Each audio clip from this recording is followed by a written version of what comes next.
गर्भ संस्कार का 8वां महीना। कहानी माँ की 8वीं मूरत। 8वां महीना, आत्मा से संवाद। बरसात की हल्की बूंदें खिड़की से टकरा रही थीं। सावित्री अब 8वें महीने में थी। समय जैसे पंख लगाकर उड़ रहा था। उसका चेहरा अब और निखर गया था, लेकिन साथ ही आंखों में हल्की थकावट भी झलकती थी। हर दिन उसके लिए एक नई भावना लेकर आता, कभी खुशी, कभी चिंता, कभी बेचैनी। पिछले महीने की 7 सौगातों ने उसे मानसिक रूप से तैयार किया था, लेकिन अब 8वां महीना, यह कोई साधारण समय नहीं था। ये तो उस पवित्र आत्मा से गहरा संवाद करने का महीना था, जो उसके भीतर आकार ले रही थी। पहला दिन, अब मैं तुझसे बात करती हूँ मेरे लाल। एक सुबह जब सूरज की पहली किरण खिड़की से भीतर आई, सावित्री ने अपने पेट पर हाथ रखा और कहा, अब तो तू सब समझता है ना। चल, आज से मैं तुझसे हर दिन बात करूंगी। उसने अपने मोबाइल पर वॉइस रिकॉर्डर ऑन किया और बोली, प्यारे बेटे, माँ हूँ मैं तेरी। तू जब पहली बार हलचल करता था ना, तो डर गई थी मैं, पर अब वो डर नहीं, बस प्यार है। उस दिन से सावित्री हर रात सोने से पहले अपने बच्चे के नाम एक ऑडियो डायरी बनाती। दूसरा दिन, 8 संस्कारों की शुरुआत। सासू माँ गायत्री देवी ने सावित्री को एक थाली में रखे दीपक के पास बुलाया। बेटिया, 8वां महीना आत्मा को संस्कारित करने का महीना है। अब तुझे 8 छोटे छोटे संस्कार देने हैं, संस्कार जो जीवन भर साथ रहेंगे। उन्होंने 8 कागज दिए। हर कागज पर एक शब्द लिखा था, प्रेम, क्षमा, दया, संयम, साहस, श्रद्धा, सेवा और नम्रता। सावित्री ने निश्चय किया, हर दिन वो एक गुण पर ध्यान देगी और उस गुण को अपने विचारों में पिरोएगी।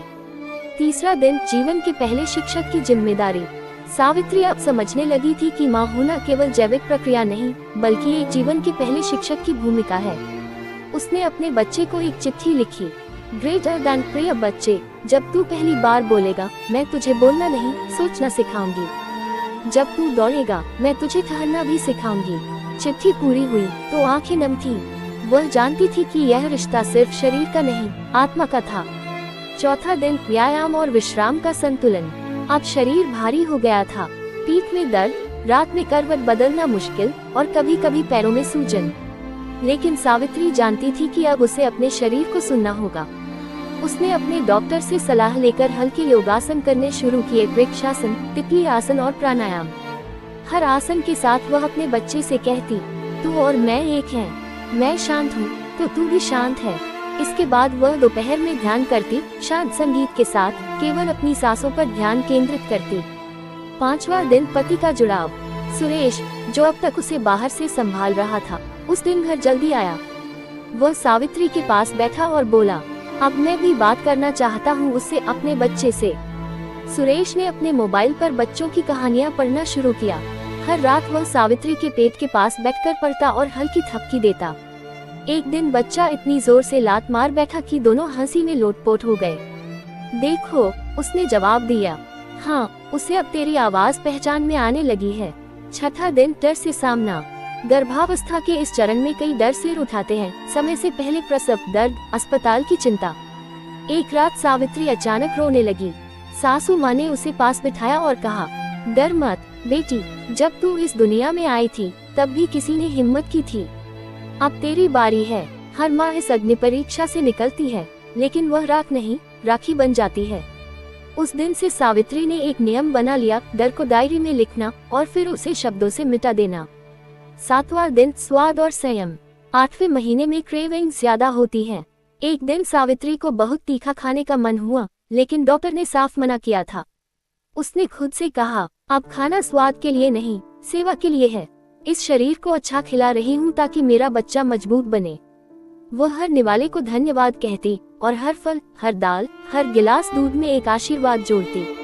8वां दिन, माँ से आत्मा तक संवाद। एक दिन उसने अपनी दादी की आवाज में एक लोकगीत सुना, नंद के लाला, तू क्यों ना बोले, और अचानक कुछ टूटकर बह गया। वह देर तक रोती रही। फिर उसने ध्यान में जाकर अपने बच्चे से कहा, मेरे लाल, तू इस दुनिया में मेरे जरिए आ रहा है, लेकिन तेरा रिश्ता मुझसे नहीं, उस ईश्वर से है। तू वही आत्मा है जो मुझसे भी बड़ी है। उस पल उसे पहली बार माँ बनने की आध्यात्मिक गरिमा का अनुभव हुआ। अंतिम दृश्य, माँ की 8वीं मूरत।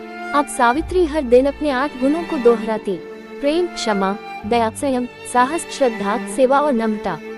उसने अपने घर के एक कोने को छोटा सा मंदिर बना दिया था। वहाँ वह अपने बच्चे के नाम हर दिन एक दिया जलाती।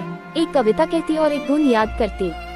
वह जानती थी कि 8वां महीना केवल प्रसव की तैयारी नहीं है, बल्कि यह वह समय है जब बच्चा अपनी पहचान, भावनाएं और मूल मूल्य अपने भीतर बुन रहा है। सार निष्कर्ष। गर्भ संस्कार के 8वें महीने में क्या ध्यान रखें? 1. बच्चे से संवाद करें, उसे शब्द, भाव और प्रेम से रोज स्पर्श करें। 2. 8 गुणों का अभ्यास करें, अपने विचारों में अच्छे संस्कार बोएं। 3. भावनात्मक संतुलन रखें, डर को स्वीकारें लेकिन उस पर हावी न हो। 4. पारिवारिक जुड़ाव, पति, माता पिता, सास ससुर के साथ संवाद और समर्थन लें। 5. योग और ध्यान, शारीरिक शक्ति और मानसिक शांति बनाए रखें। 6. सकारात्मक भोजन, संयमित और पौष्टिक भोजन से बच्चे को शक्ति दें। 7. आत्मिक जागरूकता, याद रखें, मां बनना केवल शारीरिक नहीं, आत्मिक प्रक्रिया भी है। 8.